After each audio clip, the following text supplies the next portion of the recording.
नमस्कार। आज के इस वीडियो में हम एचपी जूनियर ऑफिस असिस्टेंट के जाओ 30 इंपॉर्टेंट क्वेश्चंस करेंगे। कुछ यहाँ पे करंट अफेयर्स में जो कंप्यूटर्स रहे हैं उनके बारे में यहाँ पे बात करेंगे हम, और जो भी मिशंस जाओ सुपर कंप्यूटर से रिलेटेड जाओ चले हैं उसके बारे में बात करेंगे। एंड यहाँ पे हम जाओ कंप्यूटर आर्किटेक्चर से रिलेटेड जाओ, यहाँ पे हम जाओ थोड़े से जाओ क्वेश्चन यहाँ पे सॉल्व करने वाले हैं। तो आइए चलिए वीडियो को शुरू करते हैं। कंप्यूटर एमसीक्यूज के यहाँ पे जाओ 30 क्वेश्चंस हैं आपको जूनियर ऑफिस असिस्टेंट 965 में, ठीक है, एचपी हाई कोर्ट क्लर्क में, या जो भी जूनियर ऑफिस असिस्टेंट की आपकी पोस्ट आती है उसमें आपको ये देखने को मिल सकते हैं। तो टेलीग्राम को ज्वाइन कर सकते हैं आप, वहां पे आपको जो पीडीएफ मिल जाते हैं, जो भी नोटिफिकेशन होती है आपको टेलीग्राम पे मिल जाते हैं, तो आप उसको ज्वाइन कीजिएगा। एंड व्हाट्सएप लिंक पे भी आपको जाओ, व्हाट्सएप पे भी आपको जाओ जो भी नोटिफिकेशन होती है वो आपको मिल जाती है वहां पे, जो भी वीडियो होती है मेरी वो आपको वहां पे मिल जाती है। तो आज चलते हैं फर्स्ट क्वेश्चन की ओर। सबसे पहले तो यहाँ पे देखिएगा फर्स्ट क्वेश्चन है करंट अफेयर से रिलेटेड। ये सारा सेक्शन है आपका करंट अफेयर से रिलेटेड है। देखिए परम पोरुल जो अभी हाल ही में जाओ सुपर कंप्यूटर बनाया गया है और इसको इनॉग्रेट किया गया है एनआईटी तिरुचिरापल्ली में, ठीक है, तिरुचिरापल्ली में। तो NIT Tiruchirappalli is in news, why? Because of the परम पोरुल सुपर कंप्यूटर इनॉग्रेशन, ठीक है। अब यहाँ पे देखिएगा परम पोरुल जो आपका सुपर कंप्यूटर है वो आपका एनआईटी तिरुचिरापल्ली में बनाया गया है और इसको नेशन को जो डेडिकेट किया गया है। और इसके लिए जो कौन सा जो सुपर कंप्यूटर के लिए कौन सा मिशन चलाया गया था? नेशनल सुपर कंप्यूटिंग मिशन चलाया गया था, ठीक है, नेशनल सुपर कंप्यूटिंग मिशन चलाया गया था। और ये जॉइंट इनिशिएटिव है किसका? Ministry of electronics and information technology का एंड साथ साथ department of science and technology का। तो सिंपल सी बात है, जो परम पोरुल जो आपका सुपर कंप्यूटर है वो इंडिया का है। एनआईटी तिरुचिरापल्ली में जो आपका इसका जो अभी हाल ही में इनॉग्रेशन हुआ है और नेशनल सुपर कंप्यूटिंग मिशन के तहत इसको जो इनॉग्रेट किया गया है, बनाया गया है। और याद रखेंगे कि ये जॉइंट इनिशिएटिव था किसका? Ministry of electronics and information technology का, साथ साथ आपका जो department of science and technology भी है यहाँ पे।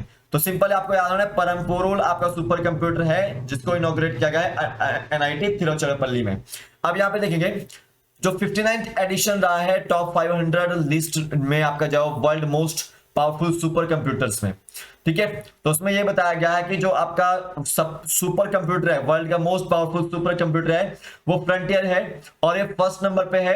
एंड इसने जो रिप्लेस किया है जापान के फुगाकू को, ठीक है, जापान के फुगाकू को। तो याद रखना है सुपर कंप्यूटर जो सबसे फास्टेस्ट सुपर कंप्यूटर कौन सा है? वो फ्रंटियर है और जापान के फुगाकू जो इन्होंने इसने रिलीज किया है, ठीक है। ये जो आपकी 500 जो सुपर पावरफुल सुपर कंप्यूटर की जो लिस्ट थी वो आपकी जर्मनी ने जो जारी की थी और इसमें कहा गया है कि यूएस के जो फ्रंटियर है उसने ओवरटेक किया है जापान के फुगाकू को, ठीक है। और यहाँ पे देखो वो वर्ल्ड का जो सबसे मोस्ट पावरफुल सुपर कंप्यूटर बन गया है। आप देखो नंबर 3 पोजिशन पे कौन सा है आपका? लूमी आपका जो नंबर 3 पोजिशन पे है। ये भी आपका फास्टेस्ट सुपर कंप्यूटर है, कहाँ का? यूरोप का। तो अगर पूछा गया यूरोप का फास्टेस्ट सुपर कंप्यूटर कौन सा है आपका? लूमी है। कौन सा है वो? लूमी है।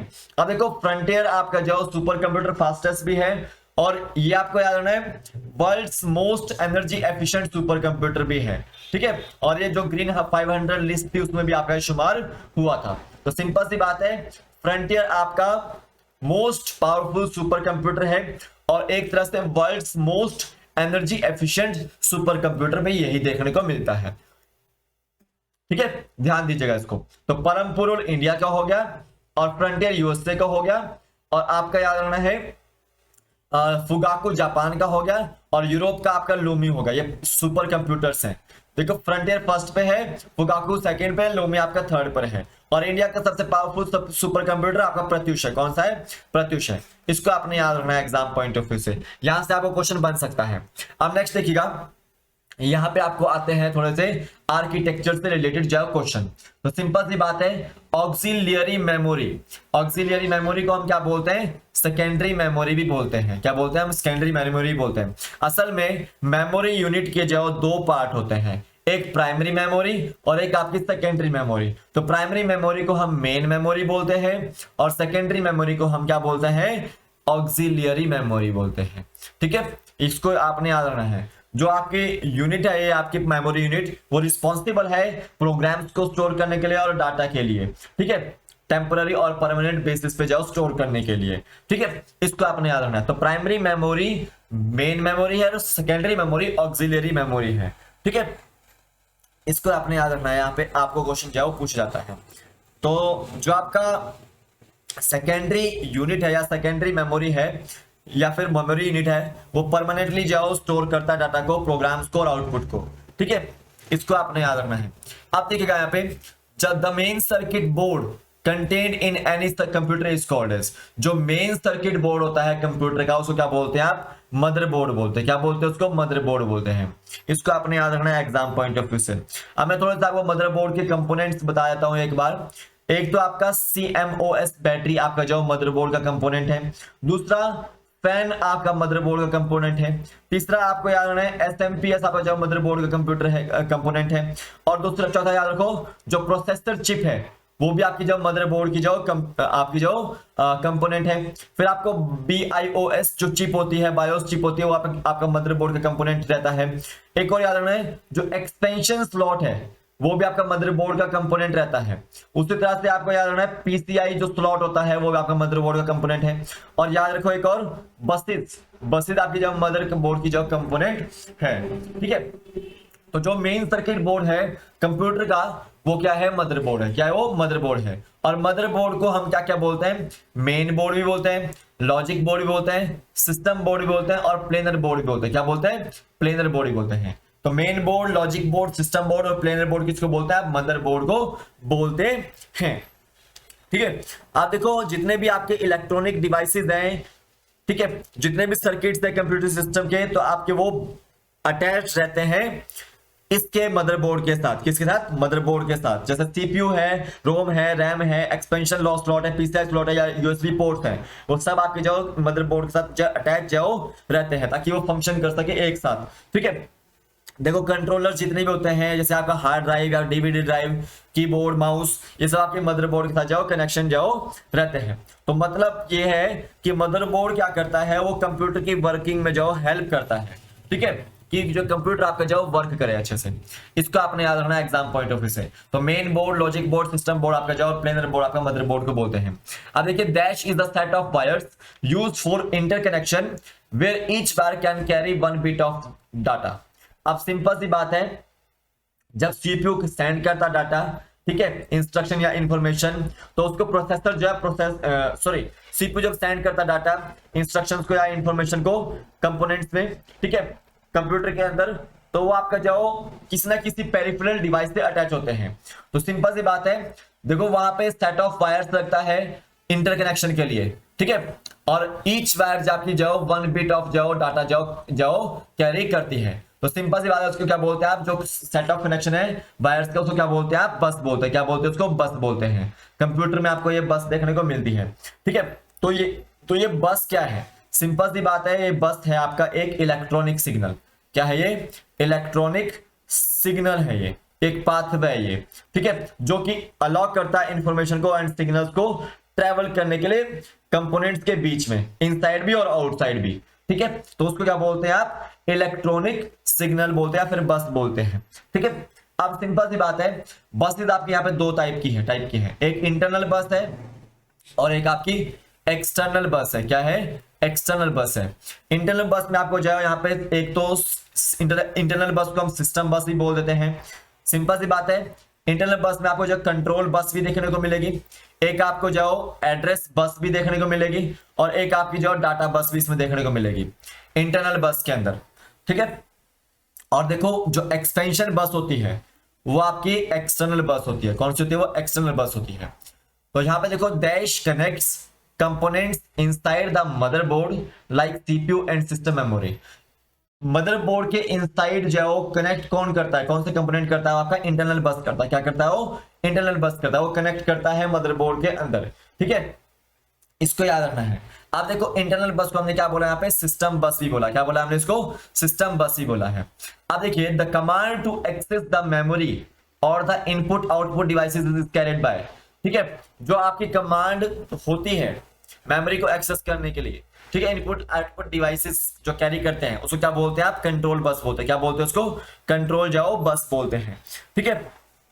अब यहाँ पे देखिए, the address of input output devices और मेमोरी इज कैरिड बाय, जो आपका इनपुट आउटपुट डिवाइसेस का जो एड्रेस होता है और मेमोरी होती है उसको क्या बोलते हैं आप, उसको क्या बोलते हैं आप, एड्रेस बस, या उसको कैरी कौन करता है, वो आपका एड्रेस बस जो कैरी करता है। ठीक है। तो ये एड्रेस बस, कंट्रोल बस और एक आपका डाटा बस, ये तीनों टाइप है किसके, इंटरनल बस के। अब देखिए जो डाटा ट्रांसफर हो रहा है, ठीक है, वो किसके द्वारा कैरिड किया जाता है, आपका वो डाटा बस के द्वारा जो कैरिड जो किया जाता है। ठीक है, इसको आपने याद रखना है। अब सिंपल सी बात है, एक्सटर्नल बस के बारे में थोड़ा सा बात करूंगा। जितने भी एक्सटर्नल डिवाइसेस को कनेक्ट करने के लिए आप क्या करते हैं, एक्सटर्नल बसेस का इस्तेमाल करते हैं, चाहे पेरिफेरल एक्सपेंशन या फिर जो स्लॉट्स होते हैं जितने भी, ठीक है, ड्राइव कनेक्शंस होते हैं, वो सब आपके जो एक्सटर्नल जो आपके बस होते हैं। तो इसको हम क्या बोल सकते हैं, एक्सपेंशन बस भी बोल सकते हैं। क्या बोल सकते हैं इसको, एक्सपेंशन जो बस भी बोल सकते हैं। जितना भी आपका जो ड्राइव कनेक्शंस होते हैं, ठीक है, पोर्ट्स जितने भी होते हैं आपके, या फिर जो स्लॉट्स जितने भी होते हैं कंप्यूटर के अंदर, उसको आपको एक्सटर्नल जो आप उसको कनेक्ट करते हो उसको क्या बोलते हैं आप, एक्सटर्नल बस या एक्सपेंशन बोलते हो। अब सिंपल सी बात है, फुल फॉर्म ऑफ यूपीएस पूछी गई है। यूपीएस की फुल फॉर्म, तो यूपीएस की फुल फॉर्म है अनइंटरप्टिबल पावर सप्लाई। अनइंटरप्टिबल पावर सप्लाई, तो ये एक इलेक्ट्रिकल apparatus है जो कि इमरजेंसी पावर जो सप्लाई करता है, एक प्रोवाइड करता है। ठीक है। जब आपका जो इनपुट पावर जो सोर्स होता है या फिर जो मेन पावर है वो फेल हो जाती है, तो उस समय इमरजेंसी जो पावर दी जाती है वो आपकी अनइंटरप्टेबल पावर सप्लाई की वजह से, यानी कि यूपीएस की वजह से जो है दी जाती है। इसको याद रखना है। अब यहाँ पे देखिएगा, dash is the temporary storage where register holds the data for further execution. देखो ये एक टेम्पररी स्टोरेज है जहां पे जो रजिस्टर जो आपका डाटा जो को होल्ड करके रखता है, ठीक है, एग्जीक्यूट करने के लिए आगे, ठीक है, इंस्ट्रक्शंस को। तो उसको क्या बोलते हैं आप, बफर बोलते हैं मेरे हिसाब से, बफर। क्या बोलते हैं उसको, बफर। तो यहाँ पे बफर इसका आंसर जो है लिखेगा। ठीक है, buffer is the right answer. ठीक है। अब नेक्स्ट क्वेश्चन देखिएगा, टोटल 30 क्वेश्चन है। The speed of processor is measured in, जो प्रोसेसर की स्पीड है वो किससे मेजर की जाती है। तो ये बहुत important, very important question mark कर रहा हूं, ये आपको पहले भी आ चुका है। तो स्पीड है प्रोसेसर की आपकी जो किससे मेजर की जाती है, मिलियंस ऑफ साइकिल्स पर सेकंड और मेगाहर्ट्ज में। ठीक है, और क्लॉक स्पीड बोलते हैं उसको, क्या बोलते हैं उसको, क्लॉक स्पीड बोलते हैं। अब देखिए फुल फॉर्म क्या है डीएमए की, डायरेक्ट मेमोरी एक्सेस। क्या है, डायरेक्ट मेमोरी एक्सेस। ठीक है। ये एक तरह से अलाउ करता है इनपुट आउटपुट डिवाइस को कि वो सेंड और रिसीव करे डाटा डायरेक्टली, ठीक है, मेन मेमोरी से। ठीक है, ये आपको याद रखना है, मेन मेमोरी से जाओ डाटा को इनपुट आउटपुट डिवाइस जाओ कैरी करे, एक तरह सेंड और जाओ रिसीव करे, तो आपका जाओ डायरेक्ट मेमोरी एक्सेस उसको बोलते हैं। ठीक है। डीएमए फुल फॉर्म है इंस्ट्रक्शन साइकिल कंसिस्ट ऑफ, जो इंस्ट्रक्शन साइकिल होती है उसमें क्या क्या होता है, तो फैचिंग, डिकोडिंग, एग्जीक्यूटिंग, स्टोरिंग। ठीक है, फैचिंग, डिकोडिंग, एग्जीक्यूटिंग, स्टोरिंग। क्या होता है, स्टोरिंग। सिंपल सी बात है, इंस्ट्रक्शंस को कौन जो फैच करेगा मेमोरी में से, फैचिंग। ठीक है, इंस्ट्रक्शन जब आपकी जब मेमोरी में से फैच होंगी उसको क्या बोलेंगे, फैचिंग, ले आएंगे। ठीक है, डिकोड करेगा कौन करेगा, ऑपरेशंस को डिकोडिंग करेगा। ठीक है, इंस्ट्रक्शन को एग्जीक्यूट कौन करेगा, एग्जीक्यूटिंग। ठीक है, और जो मेमोरी स्टोर होती है इंस्ट्रक्शन साइकिल के अंदर आपकी जो स्टोरिंग हो गया उसको। ठीक है। अब यहाँ पे देखिएगा, कंप्यूटर जो अंडरस्टैंड करता है ओनली मशीन लैंग्वेज। ठीक है, मशीन लैंग्वेज आपका अंडरस्टैंड जो कंप्यूटर जो करता है।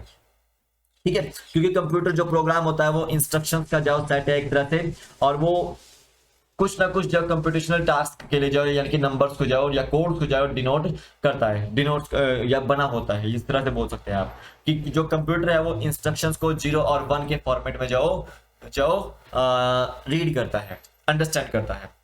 अब यहाँ पे देखिएगा, द प्रोसेसर हैव 2 इनपुट्स। जो प्रोसेसर होता है उनके पास 2 इनपुट्स हैं। कौन कौन से, वो इंस्ट्रक्शंस हैं और डाटा है। कौन कौन से, इंस्ट्रक्शंस हैं, डाटा है। जो प्रोसेसर है वो 2 इनपुट्स, उसके पास 2 इनपुट जो होता है। ठीक है। आप देखो इंस्ट्रक्शंस क्या होती हैं कि जो प्रोसेसर को बताता है कि क्या एक्शन जो आपको परफॉर्म करना है। ठीक है, उसको क्या बोलते हैं आप, इंस्ट्रक्शंस बोलते हैं। तो इंस्ट्रक्शंस को भी हमने आगे दो पार्ट्स में डिवाइड किया है। एक है ऑपरेशन, इस ऑपरेशन को हम क्या बोलते हैं, ऑपकोड भी बोलते हैं। क्या बोलते थे, ऑपकोड भी बोलते हैं। और एक है आपका ऑपरेंड, क्या है, ऑपरेंड, इसको याद रखना है। तो इंस्ट्रक्शन में भी जो दो पार्ट्स में आगे डिवाइड है, ऑपरेशन और ऑपरेंड। अब देखिए यहाँ पे operation represents action that the processor must execute. Operation जो आपका क्या रिप्रेजेंट करता है, जो एक्शन प्रोसेसर को जो आगे करना है वो आपका जो ऑपरेशन जो बताता है उसको, ठीक है। और ऑपरेंड क्या करता है, देखो 23rd question, operand defines the parameters of the action and depends on the operation, ठीक है। जो आपके पैरामीटर्स जो एक्शन के बताता है और डिपेंड रहता है ऑपरेशन के ऊपर, तो ऑपरेंड वो करता है, ठीक है। जो डिफाइन करता है पैरामीटर्स को, या फिर जो एक्शन होना है उसकी पैरामीटर्स को जो डिफाइन करता है वो आपका जो ऑपरेंड करता है, ठीक है। तो इंस्ट्रक्शंस जो आपके किसका पार्ट है, वो प्रोसेसर का पार्ट है। किसका पार्ट है, प्रोसेसर का पार्ट है। और आपका जो ऑपरेशन और ऑपरेंड किसका पार्ट है, वो है आपका इंस्ट्रक्शन का पार्ट, ठीक है। अब देखिए that's are the connecting link, connecting points of chip on the motherboard. तो सिंपल सी बात है, sockets are the connecting link points of chip on the motherboard. Sockets are the connecting points of chip on the motherboard. तो यहाँ पे जो socket answer आएगा 24वें का। अब यहां देखिएगा, computer understands instruction only in terms of 0 and 1। तो जो कंप्यूटर है वो ओनली जो 0 and 1 के फॉर्मेट में जो इंस्ट्रक्शंस को अंडरस्टैंड करता है, यानी कि वो मशीन लैंग्वेज को अंडरस्टैंड करता है या फिर जो कोडिंग लैंग्वेज को जो अंडरस्टैंड जो करता है। इसको आपने याद रखना है। नेक्स्ट क्वेश्चन देखिएगा, dash is the processor of carrying out commands. तो एग्जीक्यूटिंग जो आपका प्रोसेसर होता है वो कैरी करता है कमांड्स को, कैरी आउट करता है कमांड्स को। आप देखिएगा, which circuit board is used in all electronic systems such as computer, calculators and digital systems. तो देखो कौन सा सर्किट बोर्ड जो इलेक्ट्रॉनिक सर्किट में सिस्टम में जो यूज होता है, जैसे कंप्यूटर, कैलकुलेटर्स या डिजिटल सिस्टम हो गया, तो वहां पे आर्किटेक्चर यूज होता है। क्या होता है, वहां पे आर्किटेक्चर यूज होता है, ठीक है। अब देखिए यहाँ पे ठीक है, इसको आपने याद रखना है। अब देखिएगा, that forms the backbone for building successful computer system, ठीक है। तो देखो अगर कंप्यूटर सिस्टम जो आपने उसका जो बैकबोन है वो आप अच्छे से बिल्ड करना है, तो आपको क्या चाहिए, कंप्यूटर आर्किटेक्चर चाहिए। क्या चाहिए, कंप्यूटर आर्किटेक्चर चाहिए, ठीक है। यानी कि उसको क्या बोलेंगे हम, कंप्यूटर आर्किटेक्चर बोलेंगे। देखो, which is the large printed circuit board used in electronic systems such as computer, calculator, digital system. देखो लार्ज प्रिंटेड सर्किट बोर्ड जो इलेक्ट्रॉनिक सिस्टम में कौन सा है, जो कि कंप्यूटर को रन करवाता है, तो वो माइक्रो प्रोसेसर है। क्या है वो, माइक्रो प्रोसेसर है। इसको क्या बोलते हैं, पीसीबी बोल सकते हैं हम इसको, printed circuit board, printed circuit board, ठीक है। ये आपका चिप बोलते हैं, इसको क्या बोलते हैं, चिप, या फिर माइक्रो प्रोसेसर। क्या बोलते हैं, माइक्रो प्रोसेसर, ठीक है। तो PCB stands for printed circuit board, printed circuit board. तो ये आपका जो चिप होती है या माइक्रो प्रोसेसर इसको बोल सकते हैं। जैसे इंटेल का जो बताया गया था मैंने आपको 4004, जो आपका जो इंटेल का जो माइक्रो प्रोसेसर है, फर्स्ट माइक्रो प्रोसेसर है आपका, ये 1971 में बनाया गया था, ठीक है। और आर्किटेक्चर कब आया था, इंडिया आपका 1971 में आया था। और देखो जॉन वॉन न्यूमैन तो कंप्यूटर आर्किटेक्चर के लिए जाने जाते हैं। 1948 में इन्होंने जो फर्स्ट टाइम जो कंप्यूटर का आर्किटेक्चर जो दिया था। तो ये थे आज आपके top 20 question, top 30 questions. I hope आपको समझ आ गए हो। इंपॉर्टेंट क्वेश्चन से आपको एग्जाम पॉइंट ऑफ व्यू से, कुछ यहाँ पे करंट अफेयर्स के भी थे, कुछ आपके जो यहाँ पे आपको जो एग्जाम में पूछ जाते हैं मैक्सिमम, तो आपको वो देखने को मिल रहे हैं। तो आज की वीडियो बस इतना ही है, कल फिर मिलता हूँ एक नए वीडियो के साथ। तब तक के लिए जय हिंद, जय भारत, आपका दिन शुभ हो, जय हिंद।